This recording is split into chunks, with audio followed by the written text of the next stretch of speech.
Asante. Nakusalimu kupitia jina la Yesu Kristo aliye hai, mwana wa Mungu.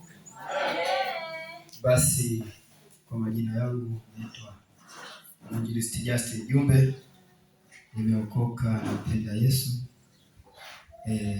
Nashukuru Mungu kwa kunipa neema ya wokovu ningali kijana.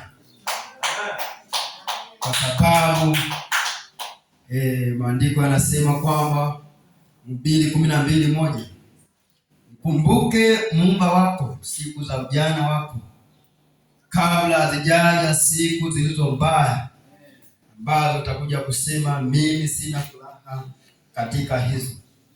Kwa hiyo unajivunia Mungu kuniokoa nikiwa kijana, ili niweze kuifanya kazi yake nikiwa na nguvu zote. Haleluya.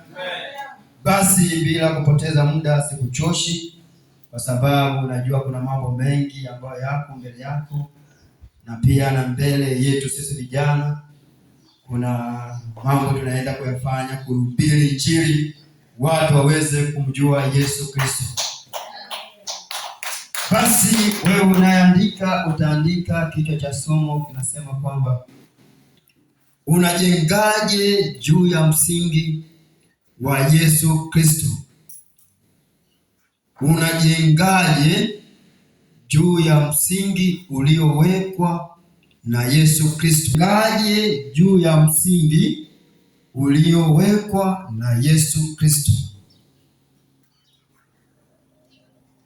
Haleluya.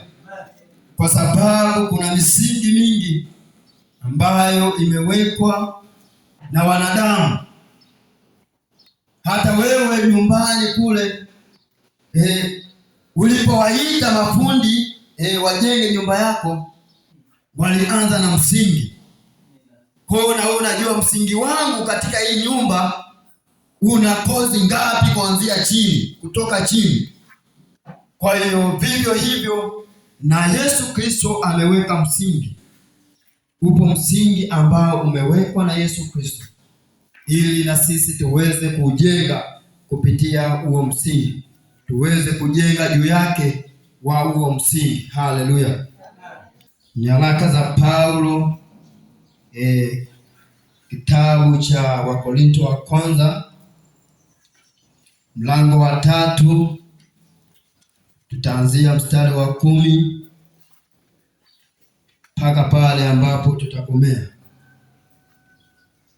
Waraka wa kwanza wa Wakorinto wa kwanza mlango wa 3 na ule mstari wa 10 hadi pale tutakapokomea. Itasoma neno la Mungu linasema, kwa kadiri ya neema ya Mungu niliyopewa mimi kama mkuu wa wajenzi mwenye hekima, naliweka msingi na mtu mwingine anajenga. Maana msingi mwingine hakuna mtu awezaye kuweka isipokuwa ni ule uliokwisha kuwekwa, yaani Yesu Kristo. Lakini kama mtu akijenga juu ya msingi huu dhahabu au fedha au mawe ya thamani au miti au majani au manyasi, kazi ya kila mtu itakuwa dhahiri, maana siku ile itaidhihirisha, kwa kuwa yafunuliwa katika moto, na ule moto wenyewe utajaribu kazi ya kila mtu ni ya namna gani. Kazi ya mtu ikiteketea, nitarudia mstari wa 14, kazi ya mtu aliyojenga juu yake ikikaa, atapata thawabu. Kazi ya mtu ikiteketea, mstari wa 15, kazi ya mtu ikiteketea atapata hasara, ila yeye mwenyewe ataokolewa, lakini kama kwa moto. Mstari wa 16, Hamjui ya kuwa ninyi mmekuwa hekalu la Mungu, na ya kuwa Roho wa Mungu anakaa ndani yenu? Kama mtu akiliharibu hekalu la Mungu, Mungu atamwambia asante kwa ajili ya neema hii ambayo Mungu umetupatia watoto wako, hata tuweze kujua makusudi yako ambayo umetuwekea ndani yetu, jinsi gani tuishi katika ulimwengu huu. Unataka kwamba tuishi kwa maisha matakatifu, maana sisi ni hekalu lako.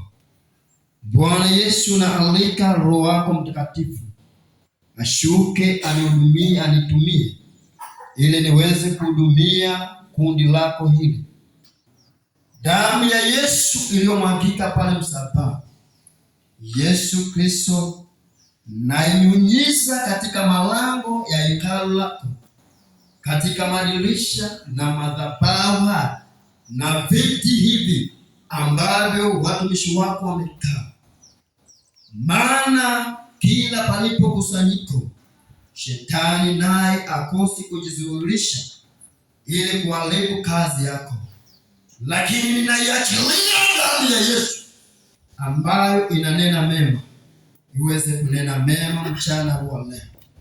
Jinsi tulivyoingia, tusitoke kama tulivyokuja, bali tutoke tu wapya, tu watu tuliotakasika, katika jina la Mungu Baba, Mwana na Roho Mtakatifu.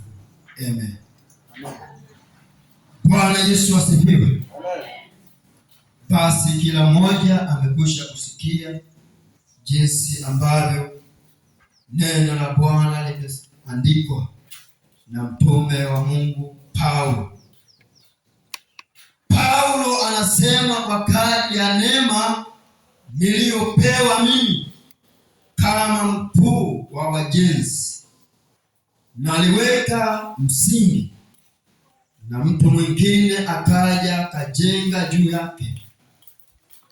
Lakini na angalie jinsi ambavyo anajenga huyo mtu anayejenga katika msingi ambao Paulo aliweka.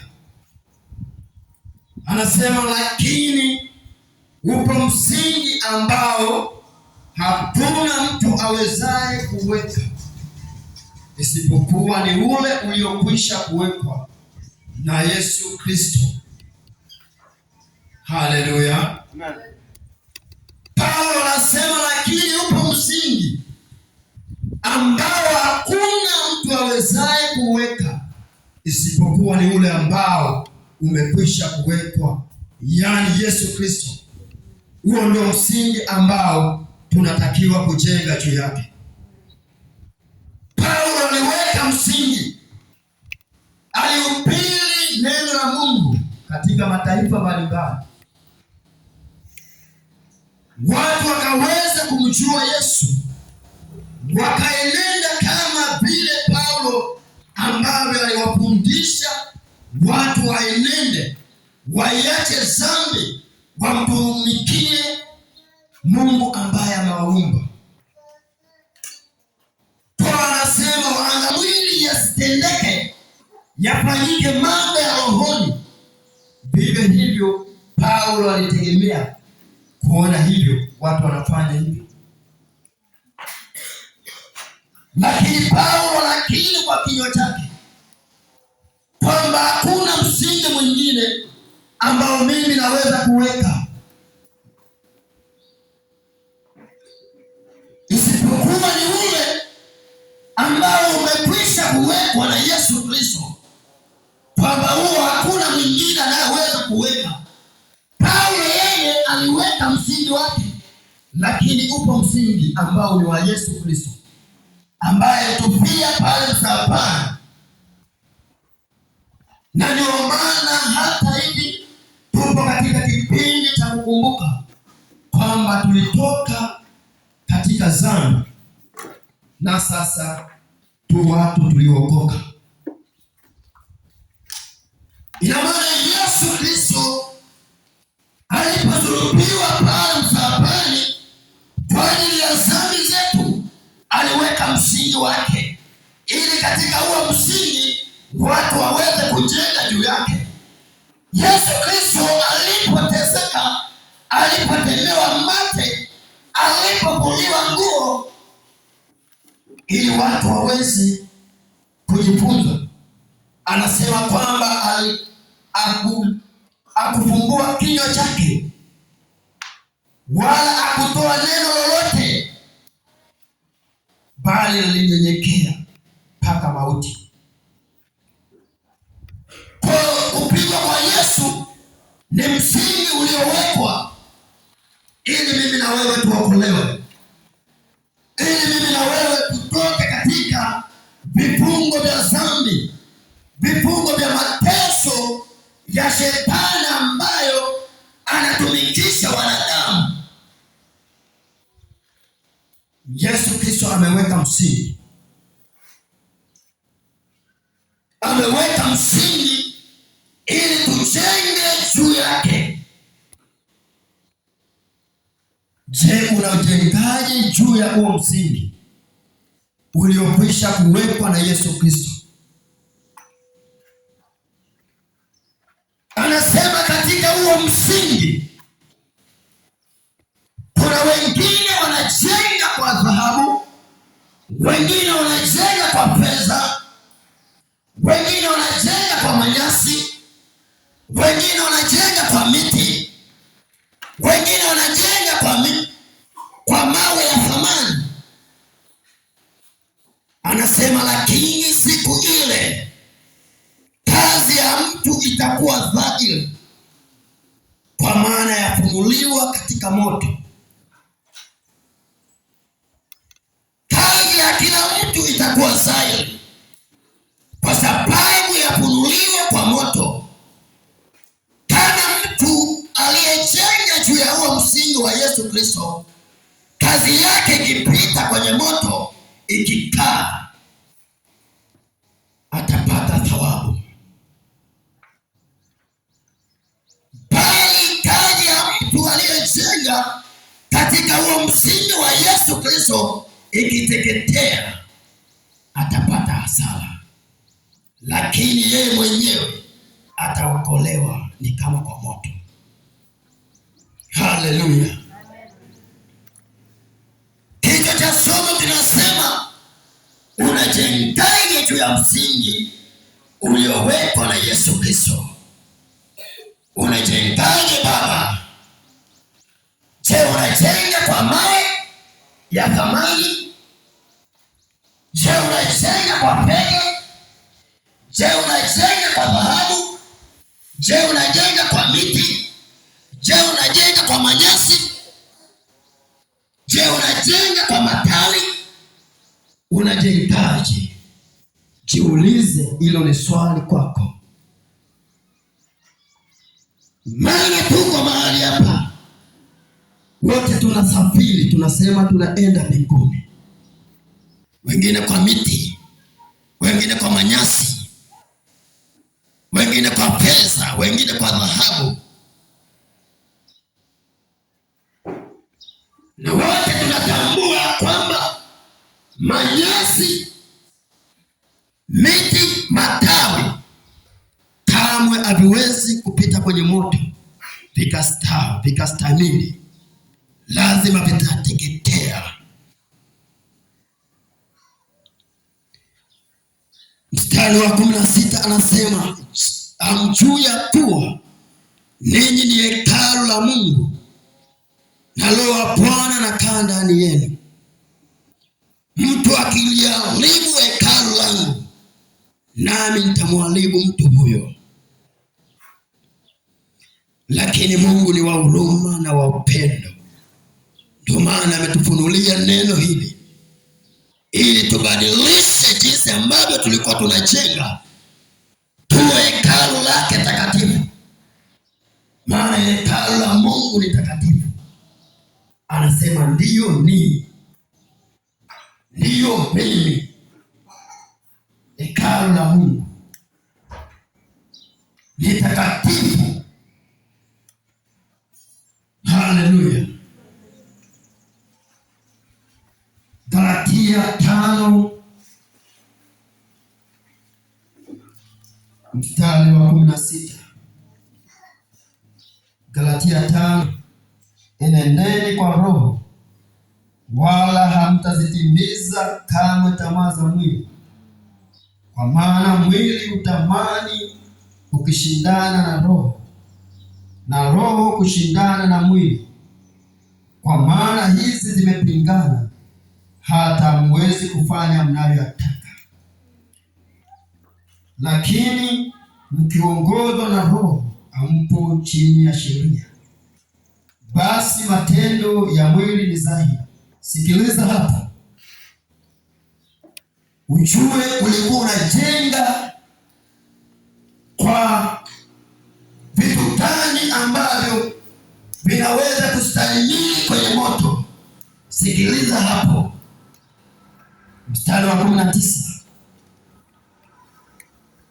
Basi matendo ya mwili ni dhahiri, ndiyo haya: uasherati, uchafu, ufisadi, ibada ya sanamu, uchawi, uadui, ugomvi, wivu, hasira, fitina, faraka, uzushi, usuda, ulevi, ulafi na mambo yanayofanana na hayo. Katika hayo nawaambia mapema, kama nilivyokwisha kuambia, ya kwamba watu watendao mambo ya jinsi hiyo hawataurithi ufalme wa Mungu. Haleluya.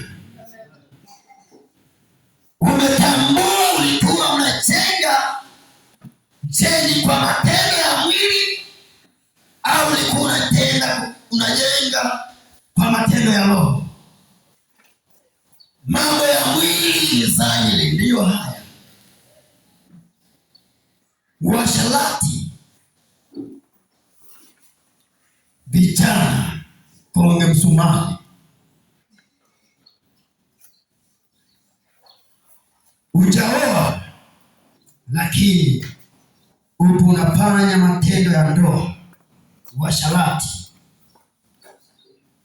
Umechumbia, bado harusi yako haijatangazwa kwamba ni mke wako, lakini unafanya tendo la ndoa.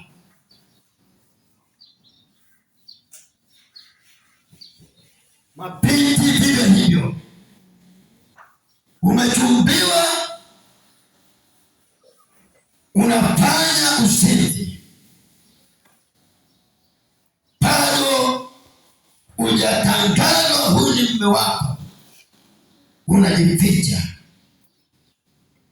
Jua kazi yako itakuja kuteketea, maana watu watendao mambo wa jinsi hiyo hawataurithi ufalme wa mbinguni. Uadui, wivu, hasira, fitina, uzushi, ulevi. Kuna mwingine anasema, mbona Yesu alitengeneza pombe katika harusi ya Kana? Nani kakwambia? Ile sio pombe, ile ilikuwa divai. Akawaambia watu kwamba nendeni mkatege maji, chukueni mabalasi mkatege maji. Mkiteka maji, pelekeni kwa mkuu wa meza.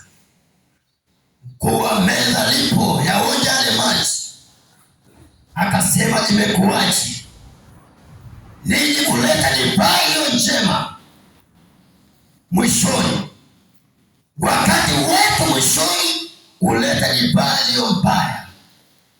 Nyinyi imekuwaje? Kwa hiyo unasema Yesu alitengeneza pombe, ni ujinga wako, unaangamia kwa kukosa malipa. Hosea 4 mstari wa 6. Watu hao waangamia kwa kukosa maarifa. Mwingine anasema kunywa kidogo ili usilewe, lakini kwa Biblia inasema kwamba usionje wala usinusi pombe. Unajenga juu ya msingi uliowekwa na Yesu Kristo. Je, unajenga kwa mawe? Je, unajenga kwa dhahabu? Je, unajenga kwa pesa? Je, unajenga kwa matawi? Je, unajenga kwa miti?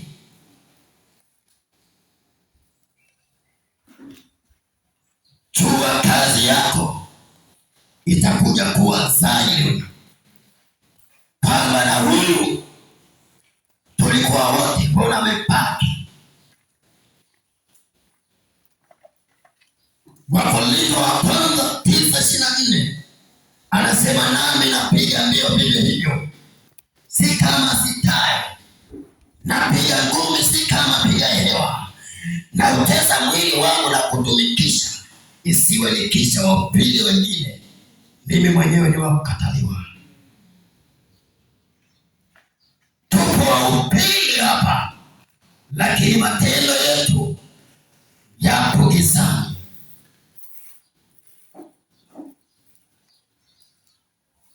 Mwisho kazi yako itakuja kuwa zaidi, maana itakuja kufunuliwa kwa moto. Kazi yako ikitaa, utapata thawabu; ikiteketea, utapata hasara. Simama kwa miguu yako.